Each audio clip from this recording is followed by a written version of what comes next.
Hi friends, welcome to Srimath creations. சூப்பரான snack recipe இன்றைக்கி நான் ஒன்று செஞ்சு காட்டுறேன். வாழைப்பூ வடை.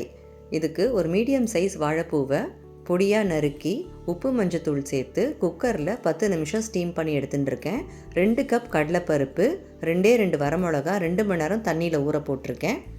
ஊற வச்ச கடலைப்பருப்புலேருந்து 2 ஸ்பூன் தனியாக எடுத்து வச்சுட்டுருக்கேன்.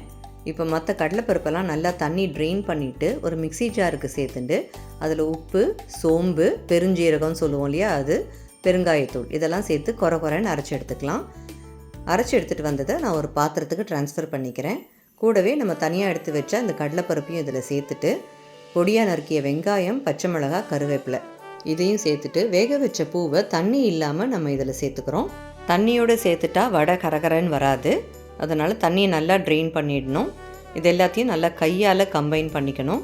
கூடவே பொடியாக நறுக்கின ஃப்ரெஷ் கொத்தமல்லி சேர்த்து நல்லா கலந்து விட்டுடலாம். இப்போ வடைக்கான மிக்ஸ்சர் ரெடியாக எடுத்து ஸ்டவ்வில் ஒரு பேன் வச்சு எண்ணெய் சூடு பண்ணிக்கலாம். எண்ணெய் சூடாகிற நேரத்தில் இந்த வடை மிக்ஸ்சர்லேருந்து சின்ன சின்ன பால்ஸாக எடுத்து உருட்டி ரெடி பண்ணிக்கலாம்.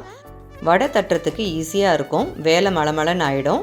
ஒரு பால் எடுத்து இந்த மாதிரி உள்ளங்கையில் வச்சு ஃப்ளாட்டாக தட்டிக்கணும். ஓரமெல்லாம் கிராக்ஸ் இல்லாமல் அட்ஜஸ்ட் பண்ணிக்கணும். வடையை ரொம்ப திக்காக தட்டிண்டா உள்ளே எண்ணெய் போய் வேகிறதுக்கு லேட் ஆகும். அவ்வளோ கிறிஸ்பியாக இருக்காது.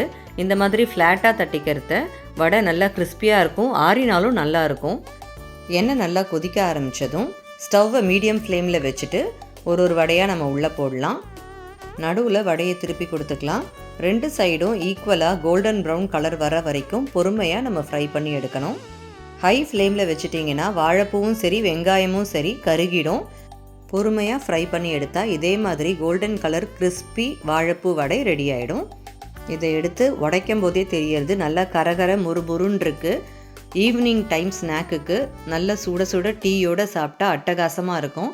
நீங்களும் இதை ட்ரை பண்ணி பாருங்கள். நான் சொல்லியிருக்கிற சின்ன சின்ன டிப்ஸ் உங்களுக்கு யூஸ்ஃபுல்லாக இருக்கும்னு நினைக்கிறேன். ஸ்ரீமத் கிரியேஷன்ஸ்க்கு சப்ஸ்கிரைப் பண்ணாதவங்க சப்ஸ்கிரைப் பண்ணுங்கள். சப்ஸ்கிரைப் பண்ணவங்க லைக் பண்ணுங்கள், ஷேர் பண்ணுங்கள். தேங்க்ஸ் ஃபார் வாட்சிங் மை வீடியோ. Bye bye.